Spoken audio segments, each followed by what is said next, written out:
Found a video with Jordan Peterson talking called "Women Are Being Mind Controlled." If he hilariously, well, I don't know if he said, I don't know if I said it that way. If he honestly says that women are being mind controlled, it's going to be hilarious. Because like, what's controlling people's mind? Is it like some kind of space alien or something? And then, so you brought this up at the beginning. You said 50% of women now at 30? 50.1 are childless by 30. Yeah, well, that's not good. That's a sign of something profoundly wrong with the entire culture at an extremely deep level. Why would women not having kids be something that's extremely that's what is so wrong about women not having kids? That doesn't make any sense. It doesn't mean there's anything wrong with our society or our culture. But if you really want to make it easier for people, uh, or give people the incentive of having kids, you need to make parenting easier, more affordable to have kids. Because at this point in time, having kids is really expensive. People can't afford it, so people don't want to have kids. It's just as simple as that. And the fact that, as nations become more modernized and more uh, technologically advanced, uh, the amount of people that will want to have kids will naturally decrease. Somebody clipped a part of one of my podcasts, I believe it was, where I was talking about what our society does to 18-year-old women, 19-year-old women, or we just lie to them all the time. The first lie is, there's nothing more important than your career, more or less by definition. The second lie is, there will be nothing more important to you in your life than your career. No one's saying that the career is more important. Well, for the most part, that's what society says to a lot of people, that your career is highly important, which is why a lot of people will give up family time to go work, because we live in a capitalist society and capitalism loves people working. But I know he's gonna say, oh, society tells women that it's important to have a job and stuff, when it actually should be important to, just be giving birth all the time. So that's the second lie. And then the third lie is, there should be nothing more important in your life than your career. So that's the third lie. And then implicit in that is the idea that children are a burden, and that the idea that women should have children is part of the oppressive patriarchy and should be resisted. And who are men to tell me what I can do with my body? Yeah, who are men to tell women what they can do with their body? What does Jordan Peterson think that he gets to dictate what 18 and 19-year-old women do with their body? And why is he so obsessed with what 18 and 19-year-old women do with their body? They can do whatever they want. If they can, go to school, go to work, have a career, not have a career. They can have kids, not have kids. But for some reason, Jordan Peterson thinks he is like the decider on what women do, especially 18 and 19-year-olds, which is really weird. Hey, fair enough, and et cetera, et cetera. Now, I've worked in female-dominated occupations my entire life. I worked as a daycare worker way back when, that was like 1980, something like that. And there were no men doing that, but I really liked kids, and so that was fun. And I worked for social services in Alberta in the childcare department, and then I've been working as a psychologist, either training or as a psychologist since then, and that's been a female-dominated enterprise increasingly as the years went by. But even when I first entered it, I'm in the post-female in the workplace generation firmly. I never experienced the world except as that, and so I've watched women progress through their professional careers at every level of attainment, from the lowest to the highest, and observed what happened, and relatively, I would say, bias-free, because I didn't know. And what I've seen is that as women progress towards their late 20s, there's a psychological transformation, and what happens is that they place less emphasis on their career and way more emphasis, particularly on having a child. Oh, wow. As people grow older, they decide to settle down and have kids. That is somehow a some kind of profound psychological transformation. Maybe it's because people actually have like a house to live in, a stable job, and stuff like that. Because when you're 18 and 19, your life isn't extremely stable. You're just getting out of high school, you're trying to, get work experience and stuff like that, trying to figure out what you want to do in life. So, I mean, it's no surprise that as people grow older, they are more stable and decide to have kids. And that really reaches a crisis point around 29 or 30 for the vast majority of women, and their attitude flips. And I've seen it flip very dramatically with many women. And I suppose the single most convincing evidence of that, I worked with high-end lawyers in Toronto for about 10 years. I was part of an organization. We went to high-end law firms and said, send us your most productive people, and we'll help them iron out whatever wrinkles there might still be in their life. And the advantage to them is that things will go better for them, and the advantage to you is they'll be even more productive. And there's a good management dictum, which is pay the most attention to your most productive people because they're bringing in the bulk of your revenue disproportionately. And so I worked with men and women who were at the peak of their careers in a very difficult enterprise.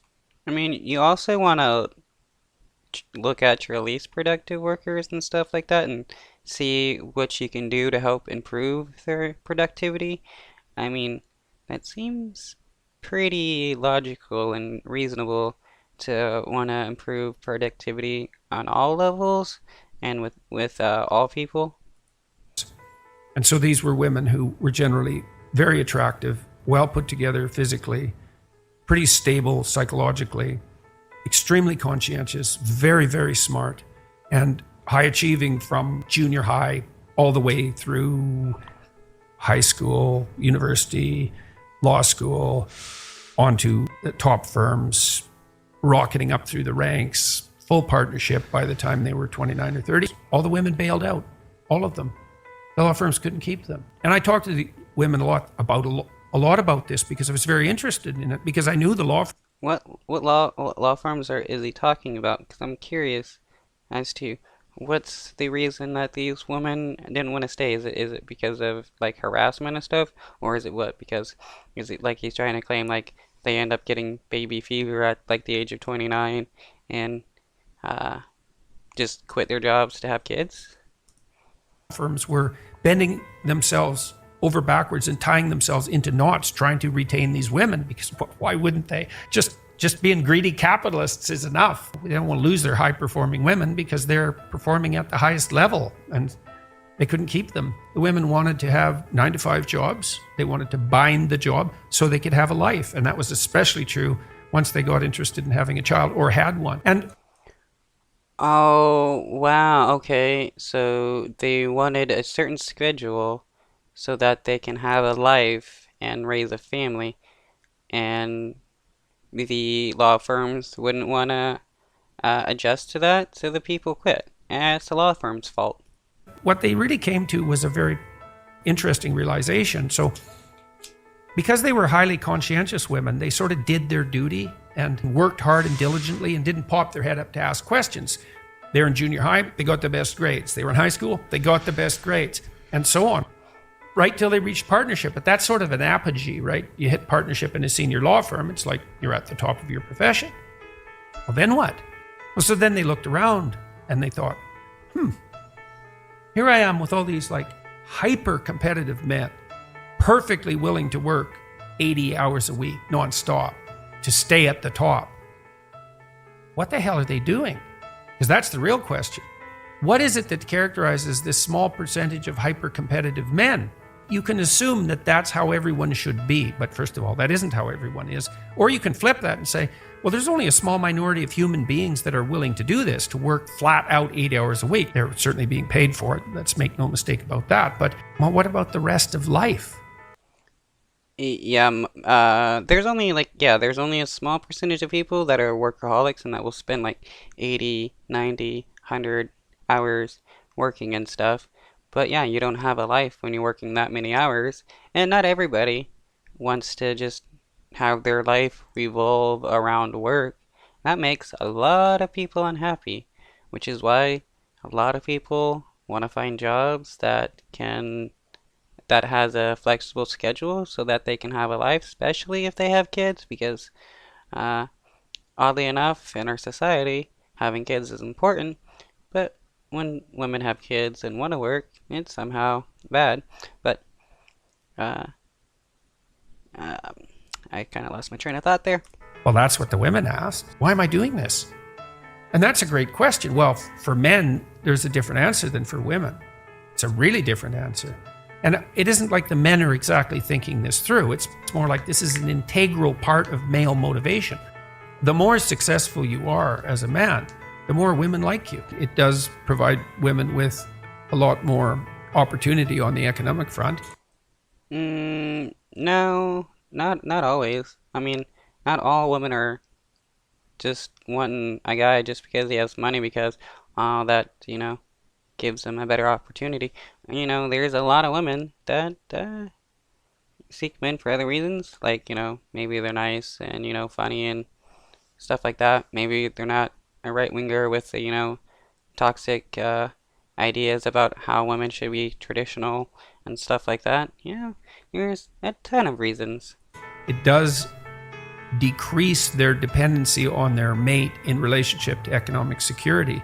And countries that are willing to educate women, that's the best predictor of their future economic success. So if you look at developing countries and you want to find out what about a developing country is most likely to predict the fact that they will continue to thrive economically, it's their attitude towards the education of women. And a couple more things. Well, yeah, that's true. The education of women is a great sign of like how well a nation is going to do and how progressive a nation is. Um, it like when the United States started oh no. I lost my train of thought again. I'm a little bit tired here. Women's educational status predicts their children's educational status, but men's educational status doesn't. So that's also an important multi-generational effect. No, that's true. That's not true. I mean, there's a lot of single parent households. I mean, men can teach their kids just like how women can teach their kids. It's not like men. I mean, well, I guess that depends. There are some men that have very little um, social interaction with their kids. There are some that are more involved in their kids' life, and they do a lot to teach their kids. Someone released a clip of me talking about some of the things we just talked about. And it went out on YouTube Shorts. And the comment section is unbelievably vitriolic. Every single comment is vitriolic. I doubt every single comment. And it's all from women. I doubt it's all from women either. It's like, who is this old white bastard telling us what we should do with our bodies? And I wasn't being judgmental. I was just saying exactly what I said to you, which is, well, I've watched women over the entire course of my life with, I would say, an affectionate eye. I love my sister. I love my wife. I have a daughter. I love my mother. I'm pretty happy about women, all things considered. I don't have an axe to grind in relationship to how they should conduct their lives. I don't even know how they should conduct their lives. I've watched what happens. And I've also watched what happens to women who hit 29 or 30 and then can't conceive. And that is not fate I would wish on anyone. I mean, there's a lot of men who reach 29 and 30 and can't produce sperm for whatever reason. There is a thing called adoption and surrogate pregnancies and the such. So, I mean, not that bad of a fate. And what about the women who don't want kids? So, I mean, you act like not being able to have kids is some kind of tragedy that if somebody is unable to give birth, they should be like looked upon with extreme sadness and heartache. Yeah, no, that's just not the case. It's awful. And 30% of couples have difficulty conceiving. It's a lot. And the probability that you'll have difficulty conceiving increases with age. And so, I mean, and not that soon at 30. I mean, wow, he's acting like once a woman hits 30, like they can barely have kids. Nah, I mean, there's been women up into their like 60s and stuff that have gotten pregnant. So, and what he's talking about is just like practically BS. And again, there's like adoption and the such. I mean, I know a lot of people want to have biological kids, but I mean, there is a lot of people that need adoption.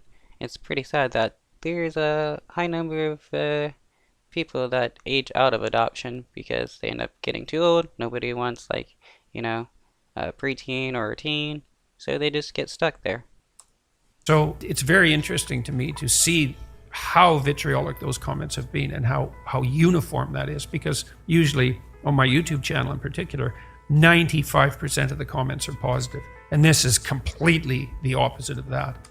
Yeah, that's probably because you moderate your comments, so only certain comments get through. No surprise there. And then, so you brought this up at the beginning. You said 50% of women now at 30. 50.1 are childless by 30. Yeah, well, that's not good. That's a sign of something profoundly wrong with the entire culture at an extremely deep level. This is another example of how our culture has just lost its moorings. It's like, well, what's life? Well, you have a job or a career, and hopefully you're productive and you contribute something to the community and you provide yourself and your family with the necessities of life.